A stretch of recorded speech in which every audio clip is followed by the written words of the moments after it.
Experiment 103, Zeta Wave.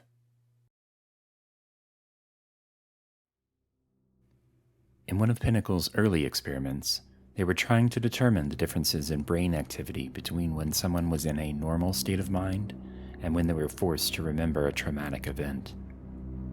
Researchers theorized that if they could pinpoint the difference, they could create a treatment that would help the patient deal with this trauma. They decided to target college students at a nearby university, posting flyers on boards around campus and messages on the local school forums asking for volunteers. When the students called for more information, they were only told that the research was about comparing the activity of their minds over time. When they arrived, the researchers explained that the student would return to the facility every few months for an EEG scan that would take no more than an hour. Each time they were scanned, they would be asked the same question: what do you fear most? Hearing this, some volunteers declined to participate, but a group of 10 individuals agreed. Researchers set up an individual appointment time for each for their first scan. Upon arrival, each subject was asked about their medical history. For most, the information they provided was pretty standard. Some had broken some bones and had small injuries or illnesses, but most had a reasonably healthy life so far. All but one, that is. One subject had been a passenger in a car accident when she was younger, the result of a drunk driver smashing into the car from the side. She was in the hospital for weeks, as doctors tried to bring her out of the coma that she was in ever since the accident. There were several times that the medical staff wasn't sure if she would recover. Eventually, however, she woke from the coma and made a full recovery and was able to return to normal life. When asked if she saw or heard anything while in the coma, she told a story about feeling trapped, like something was crushing her and she couldn't escape from it. The story ended the same each time, with her suddenly just being released just when she thought she couldn't bear it anymore, feeling like a feather drifting on a breeze. It took her a while to finally get back to a fully comfortable life. Now, years later, she was attending college and living a normal college life. Most nights she would sleep deeply and dream about the times before the accident. Sometimes, though, that same terrifying dream would return. She was being crushed and helpless to stop it. Every time she would wake up screaming with a pounding headache that felt like her head was going to explode. The Pinnacle researchers accepted her into the program, even despite these issues, and set up her first session.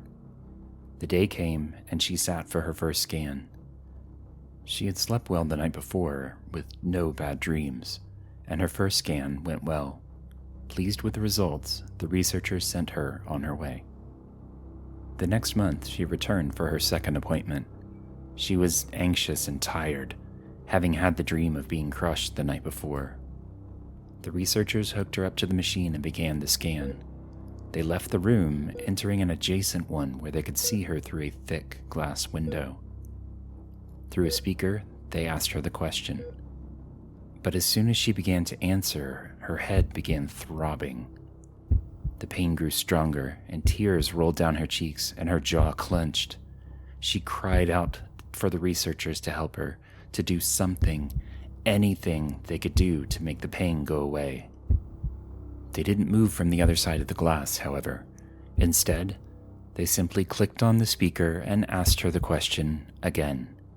She cried out in pain, yelling again for help. As she did, a red light began to flash on the console in front of them.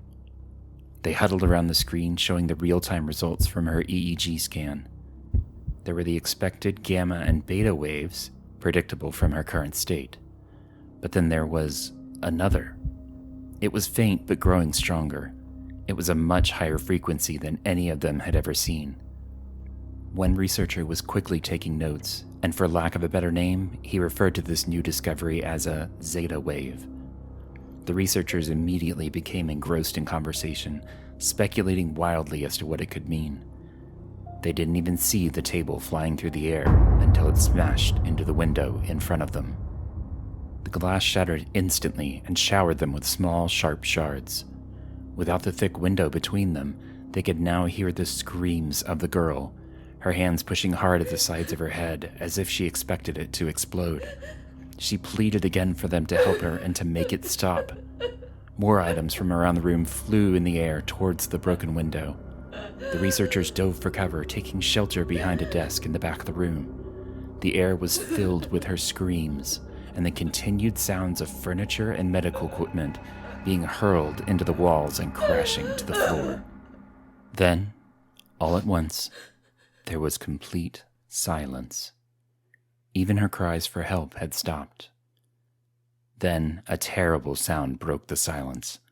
It was the sound of twisting metal, along with sharp, cracking noises. It lasted almost a full minute before the absolute silence returned again. After a few minutes, one researcher built up the confidence to peer over the edge of the desk, back into the room. He quickly turned away and vomited at his feet. Curious, several others stood and looked into the other room. The room was in absolute chaos, with equipment littering the floor, some smashed beyond repair. And there, in the middle of it all, where the bed and the subject had been only minutes before, was the remains of the bed, twisted and wrapped around itself in places. And there, woven into the twisted metal itself, was the remains of the subject. The bed had collapsed, turning in on itself, crushing and pulling her apart as it contorted. All that remained was an amalgam of twisted metal and human remains. The slow drip of blood, the only sound breaking the silence.